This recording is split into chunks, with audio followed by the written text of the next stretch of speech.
Hello प्यारे बच्चों, कैसे हैं आप सभी लोग। आशा करता हूँ आप लोग मस्त और स्वस्थ होंगे। तो चलिए आज के इस वीडियो की शुरुआत करते हैं। आज के इस वीडियो के माध्यम से हम बात करने वाले हैं बहुभुज का क्षेत्रफल निकालना। कोई अगर बहुभुज है तो उसका क्षेत्रफल कैसे निकालेंगे, तो उसको आज इस वीडियो के माध्यम से पढ़ते हैं। देखिए बच्चों, अगर ये सवाल जो हम परीक्षा वाले प्रश्न की जो श्रृंखला है इसको आप ज़रूर देखिएगा, और मुझे भरोसा है कि आप लोग परीक्षा में जब बैठेंगे तो इन्हीं सवालों से बहुत सारे क्वेश्चन बनेंगे और आपके अच्छे नंबर आएंगे। तो मेरा आपसे यही विनती है कि सभी लोग ज़्यादा से ज़्यादा इन परीक्षा वाले प्रश्नों की श्रृंखला को देखिए, शेयर करिए और सब्सक्राइब जरूर करवा दीजिए। तो चलिए, अब बहुत हो गई बातें, अब सीधे चलते हैं सवाल पर। तो चलिए सवाल पर देखते हैं। देखिए बच्चों, जब कभी भी इस तरह का सवाल आ जाए तो सबसे पहले आप लोग को क्या करना है, इसका नामकरण कर देना है। कैसे नामकरण? सबसे पहले हम यहाँ लिख देंगे A B C D E F G H, इस तरह से नाम हो गया। तो ये कई आकृतियों में बट गया है। इसके बाद हम इनको नंबरिंग डाल देते हैं। आकृति नंबर 1, आकृति नंबर 2, आकृति नंबर 3, आकृति नंबर 4 और आकृति नंबर 5। तो बच्चों अब हम एक एक करके आकृति का क्षेत्रफल निकालेंगे, फिर सभी आकृतियों को जोड़ देंगे रखे तो पूरे बहुभुज का क्षेत्रफल निकल आएगा। तो सब शुरुआत करते हैं। आकृति संख्या 1 का क्षेत्रफल। आकृति संख्या 1 में जो बन रही आकृति वो बन रही त्रिभुज की। तो त्रिभुज का क्षेत्रफल क्या होता है?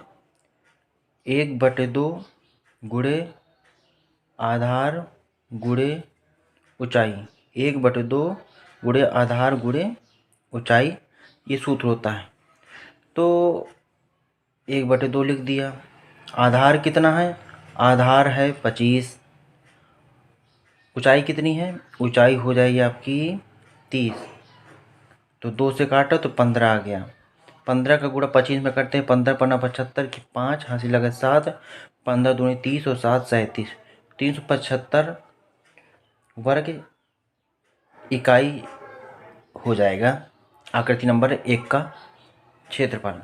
अब हम चलते हैं आकृति संख्या 2 के क्षेत्रफल की। तो यहाँ पर डाल देते हैं आकृति संख्या 2 का क्षेत्रफल। ये भैया इसकी सूत्र हो जाएगा 1/2 गुणे ब्रैकेट में a+b इंटू एच। तो यहाँ पर a को हम कहेंगे, ये जो रेखा आपको दिख रही है और ये दो हैं a और b हैं, और जो इसकी ऊंचाई हो जाएगी, ऊंचाई हम मानेंगे इसको a हो जाएगा। ये वाली रेखा a, ये b, या भी इसको a मान लो, इसको b मान लो, ये रहेगी हमारी ऊंचाई।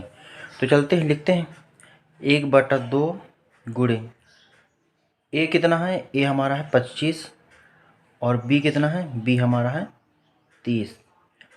अब गुणे h हम इसको मान लेंगे, ये है 20, यहाँ से यहाँ तक 20 और ये 15, 20 10 30 5 35 हो जाएगी इसकी ऊंचाई। तो 1/2 गुणे 30 20 50 5 55 गुणे 35। तो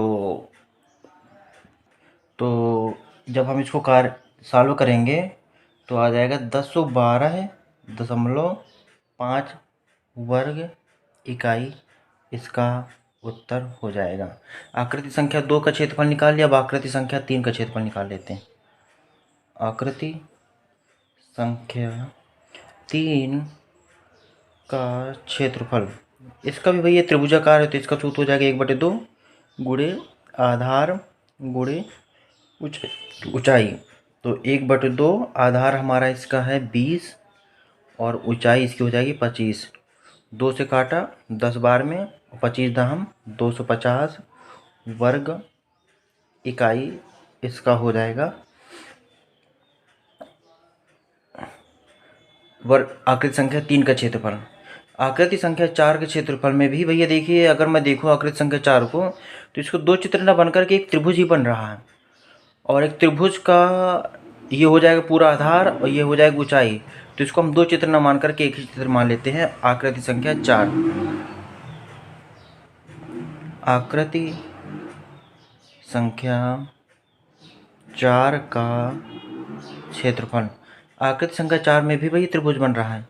इसका सूत्र हो जाएगा 1/2 गुणे आधार गुणे ऊंचाई।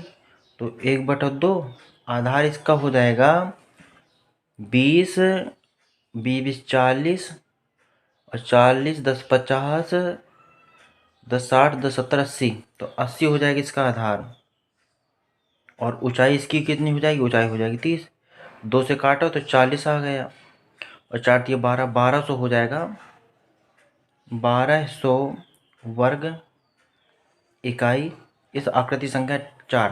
तो टोटल आकृतियाँ हमारी बन गई 4 और सभी को हम टोटल कर लेते हैं। तो देखिए इसमें लिखा 375, तो 375 लिख दिया। फिर दूसरे वाले में आया था 1012.5, तो 1012.5। फिर आकृति संख्या 3 में आया था 250, तो मैंने लिख दिया 250। फिर आया था आकृति संख्या 4 में आया था 1200, तो मैं 1200 लिख दिया। अब इसको टोटल कर लेते हैं। 0.5, 5 2 7, 7 5 12 1 13, 3 हाथ लगा 1, 3 2 5, 5 3 8, 1 9, 1 1 2, 2937.5 वर्ग इकाई इस बहुभुज का क्षेत्रफल होगा। तो इस बहुभुज का क्षेत्रफल निकल आया 2937.5 वर्ग इकाई इस बहुभुज का क्षेत्रफल आ गया। तो कैसा लगा यह सवाल, कैसा लगा ये मेथड? अगर आपको पसंद आया हो तो प्लीज़ चैनल को लाइक शेयर करिए और सब्सक्राइब भी कर दीजिए। धन्यवाद।